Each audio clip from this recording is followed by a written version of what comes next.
It's an interesting time for business. Tariff and trade policies are dynamic, supply chains are squeezed, and cash flow, it's tighter than ever. If your business can't adapt in real time, you are in a little bit of hurt. So how do you get full visibility and adapt in real time? Over 42,000 businesses trust NetSuite by Oracle, your AI-powered business management suite. It brings accounting, financial management, inventory, and HR all under one roof. NetSuite is the #1 cloud ERP for a reason. It's your single source of truth, giving you the data and control you need to move quickly. Real-time forecasting helps you move into the future with confidence, and with AI built in, you can automate the busy work and focus on strategy. NetSuite helps you see what's stuck, what it's costing you, and how to pivot fast. If I were running a business with a lot of moving parts, I'd use NetSuite for full control over everything. Tame the chaos with NetSuite. If your revenues are at least in the 7 figures, download the free ebook, Navigating Global Trade, 3 Insights for Leaders at netsuite.com/SPI. That's netsuite.com/SPI. The perfect product launch. It's the goal for every brand marketer. High heat, fast sellout, and fans posting recipes like trophies. What do Sydney Sweeney's soap drop, Taylor Swift's tickets, and your next launch have in common? Well, they're not bought, they're bragged about. Fanfare turns your drop into a moment. Fanfare cues real fans, blocks bots, and builds launch experiences worth screenshotting. Want hype without the heartbreak? Get Fanfare's 5-step hype drop playbook with our proven success formula and make your next launch unforgettable at fanfare.io/playbook. Again, fanfare.io/playbook. You're listening to the Smart Passive Income Podcast, a proud member of the Entrepreneur Podcast Network, a show that's all about working hard now so you can sit back and reap the benefits later. And now your host. If he could, he would time travel back to high school age just to be in the marching band again. Pat Flynn. It's happening, and I'm going to give it 3 months. And then I'm going to assess whether or not I'm going to continue going. And I'm not going to let the results during this 3 months dictate whether or not I give up or end early. My goal is to get to 3 months posting consistently on LinkedIn. Yes, LinkedIn. LinkedIn, which has been the social media platform that has been at the bottom of my list ever since pretty much day one. I've had a LinkedIn account.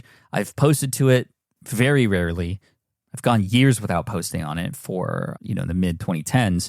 But recently I've been noticing that this is where a lot of focus is for certain industries. Now, I can't use LinkedIn, although truthfully I haven't tried, but it doesn't make sense for me to, for example, post my Pokemon content there. That's not the target audience. These aren't people who are looking for entertainment. These are people looking for connection, partnership, collaboration, learning to help them with their resume, their business, their career. That's what LinkedIn is about. And for a while, I was not focusing at all on it. Until recently, I've gotten a little bit of inspiration. And that's where most things start. They start with a little bit of inspiration and then motivation, right? I'm inspired by the success that others have had, by how others who have once neglected LinkedIn and then put some focus in it have now seen results in followership, but also results in revenue because of the specific target audience that exists on this platform. A little bit higher level of an audience, a little bit more revenue in that audience's pocket, right? More educated, more of a salary. So I'm very excited to give this a shot, just like I did the Pokemon thing. And the Pokemon thing is continuing, and I've got that down pat, pun intended, and I've gotten the systems down to, on the Shorts channel, create a new short in just 15 minutes a day. And I can batch process those, and so I'll take a couple hours, 3 hours in one day, get it all done for the rest of the week. And I have all this extra time, and those things are working like magic right now. And at this time of this recording, more toward the end of November, we're approaching 600,000 subscribers on YouTube, and that experiment is continuing to go. I'm looking forward to hitting 1 million there at some point pretty soon. But on LinkedIn, I have been struggling, and I've been testing and experimenting. But most of all, I've been learning what works and what doesn't, and learning from the guidance of others, both asynchronously and just simply by following and paying attention, which is sort of level number 1, but also level number 2, which is having direct conversations with people who are doing really, really well on the platform. And I'm starting to begin to understand how the algorithm works and what small things are working for me already, like being more personable, making sure I use images. I've been testing carousels out. And I'm noticing that how engaged I am on other people's profiles and how active I am in interacting with other people's posts has made a difference. And so I like that. I like how you have to be active, and there are tools out there that I'm using to help manage that. But I'm going to share with you the results 3 months from now. I want to share, and I want to also have you follow if you want to see this in real time. I'm going to aim to post daily at the start of the year, and it's going to be 3 months starting in January. I am just warming it up now, and I'm going to hopefully go daily before the experiment even begins. It's just like with New Year's resolutions. Why wait till January 1st if you have the idea and the inspiration and motivation to take action on that now? Why wait? So that's sort of what I'm doing now. But I am going to give till March 31st to understand whether or not this is something worth continuing or not. And that's, I feel, an adequate amount of time to discover whether or not LinkedIn is going to continue to be a part of the strategy. But I do have a hypothesis. It is an experiment. And with a scientific method, this is the hypothesis. If I post daily and I understand what value means to the audience on LinkedIn, I'm going to attract the right kind of audience who will be learning from me and trusting me and see me as an authority in the space to then push people toward the community and all the amazing offerings that we have. And this is a part of our strategy next year. It's one of the decisions that I have made and that we have made to help with the top of funnel stuff. We've been struggling a little bit with getting new people to find us. Number one way people have been finding out about us is through word of mouth right now, really more than anything, which is amazing. And it's such a blessing. And that's ultimately what most people want, but it's not as scalable. It's not trackable. But what is trackable are links on these platforms and tracking links and those kinds of things. So if we continue to provide amazing value inside of the community, while also growing our email list from these platforms and understanding through the lead magnet building that we're going to attempt to do, to just, again, discovery on what kinds of posts work and which ones don't, following the example of many others, and really digging in, like really getting obsessed with it. I do hypothesize that after this experiment, we will see some success. And I'd love for you to follow me on that journey. I am on LinkedIn. This is, I think, my first time mentioning LinkedIn on SPI, which is crazy. So I invite you to follow along as this experiment unfolds. And I'll be trying a number of different things, like I said, inspired by many others. I do want to give a shout out to some of those people who are inspiring and helping me understand what works and what doesn't on these platforms. Number one, Chris Donnelly. He currently is the number 4 ranked person in terms of engagement and followers. He's from the UK, Chris Donnelly, and he and I have had a direct conversation together. It's such a kind guy. There's no surprise why he's there. But he's got nearly a million followers on LinkedIn, and his posts get thousands of comments and thousands of likes. And I can see what he's doing. He's building his email list from LinkedIn, and it's probably going into a program. Eric Partaker, who's been on the show before, I interviewed him. He was the former founder of Skype, but now the CEO coach, and he's doing extremely well too. And then I'm looking at like the number 1 ranking person on LinkedIn, and it's Simon Sinek. I mean, he has 8.3 million followers, and he's just like, wow, the big fish in that sea. Even Gary Vaynerchuk has 5.7 million. And there's a number of other amazing creators that I'm following, some that are much smaller, but still just as inspirational and just as much I can learn from them, from Neil Patel, Amy Porterfield, and several others. So thank you to those of you whose names I've just mentioned. I hope to make myself proud, number one. I do and have always felt like I do believe that LinkedIn is an opportunity that is worth experimenting if the audience makes sense for you. Again, I can't and shouldn't probably promote my Pokemon stuff there, although I have mentioned it. I've talked about it in a case study format for growth on social media platforms and how I'm doing things on YouTube, and I'll be sharing more of that. But as far as like actually posting the Pokemon videos, it probably wouldn't make sense. So how would I know if this is successful or not? This is an important question to ask if you're trying any of these experiments. Again, number one, most important thing, give yourself an adequate amount of time and focus your results and your behavior and your wins on whether or not you keep it up versus just, okay, how many views am I getting today? Because it can be very easy to give up too early. On the YouTube Shorts experiment that I did, 20 days in, I wasn't seeing any movement.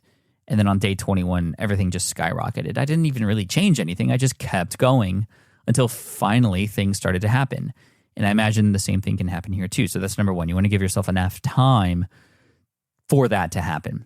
Number two, to track so that you can see what is working and what's not. It would not be smart to just post and be like, okay, I got my post in, but I want to know what is working and what's not. I'm not going to have that determined whether or not I quit, because I'm going to go the 3 months, but it is going to determine where I focus and how I make the next one 1% better or that much better. And that's where tracking things like, well, on LinkedIn, yes, there are things like likes and comments and engagement, and that's important because that all leads to impressions that you have on your posts. But more importantly, I mean, the KPIs are going to be the email list growth. That's going to determine very, very quickly whether or not this is actually working for the business or not. Because at the end, yes, I might have a lot of views and a lot of likes and a lot of impressions and a lot of comments, but if it's not helping grow the business, then it's just all facade, that it's all just kind of surface level value and not really something that should continue to grow the business because it's not growing the business. But again, I suspect that if I were to grow on LinkedIn, I will grow the business here at SPI as well. And I have so much to share. I mean, I share things once a week on the Unstuck newsletter. If you're not on that, smartpassiveincome.com/unstuck. But more importantly, I think that there are going to be ways to bring new people in who haven't heard of SPI or know a little bit about me and want to get deeper involved. The better positioning of our brand is going to help too. And I think the exercise of posting daily on LinkedIn and finding a space to do that and a rhythm to do that is going to be really, really fun. And that's the last thing I want to talk about is just finding the fun in stuff like this. That's what made the Pokemon thing work. It's what kept me going despite there not being results for those first 20 days. I was just having fun. And of course, when results came, I was having a lot of fun. And I hope to have a lot of fun and find my unique voice here, which is going to take some work. It's going to be a slog in the beginning, but this is why I'm giving it 3 months, and I want you to join me. So hit me up on LinkedIn. PatFlynn3 is the username, linkedin.com/PatFlynn3. And I look forward to following your journey there too and connecting and hopefully engaging as well. So thank you so much. I appreciate you. And I just love attempting these experiments and to share the results one way or another. I had once attempted TikTok before and it failed, tried again, did a different approach, and it absolutely has blown me away. And hopefully we can get it right on this first time here on LinkedIn, but maybe not. And maybe I'll try it again later. But either way, subscribe so you can follow along. I'll be sharing the updates here on the podcast every once in a while. And let's make some magic happen. Cheers, everybody. Take care, and I'll see you in the next episode. Bye. Thank you so much for listening to the Smart Passive Income podcast at smartpassiveincome.com. I'm your host, Pat Flynn. Sound editing by Duncan Brown. The Smart Passive Income podcast is a production of SPI Media and a proud member of the Entrepreneur Podcast Network. Catch you next week. Have you dreamt about being your own boss, but still haven't made the first steps to making that dream a reality? Well, I get that. Starting a business can feel super overwhelming with legal forms, paperwork, finances. It's a lot. And that's why I'm excited to tell you about Taylor Brands. Taylor is a complete business builder designed to make launching your business simple and stress-free. You can register your LLC in just minutes, keeping your personal assets and the business assets separate from day one. From there, you get access to everything you need to get off the ground. Legal documents, licenses and permits, invoicing and bookkeeping tools, and even a 100-day business coaching program, all designed to help you hit the ground running. You'll also get a free, personalized business plan, branding tools, and so much more. And of course, listeners of this show get an exclusive 35% discount to get started. All you have to do is head to taylorbrands.com/SPI. That's TAILORBRANDS.com/SPI. Stop dreaming, start building with Taylor Brands. Hey there, quick pause here because I have to tell you about a tool that completely transforms the podcasting workflow, Riverside. I get it. I used to juggle multiple platforms just to record one podcast episode. It was exhausting. Zoom for recording, Audacity for editing, and then a bunch of different apps just to create clips and social posts. I've tried other ones as well. They were okay, but they were clunky and super time-consuming. That's where Riverside has massively helped. I can do it all in one place: recording, editing, repurposing, one platform, one streamlined flow. I just log in, record with my guests no matter where they are in the world, and just like that, studio-quality audio and high-resolution video all in one. And get this, even if your Wi-Fi glitches, Riverside records locally on your device so everything sounds and looks crystal clear. But here's my favorite feature: Riverside's AI editing tool. You can remove silences and filler words with just one click. Hours saved. With Magic Clips, Riverside also automatically finds the best moments and turns them into ready-to-post videos for YouTube Shorts, TikTok, Instagram, all without the extra editing. So if you're looking to level up your production quality and simplify your workflow, go to smartpassiveincome.com/Riverside and use code SMART to get 1 month free on the Pro plan. That's smartpassiveincome.com/Riverside, promo code SMART. It's built by creators for creators, and I think you're going to love it.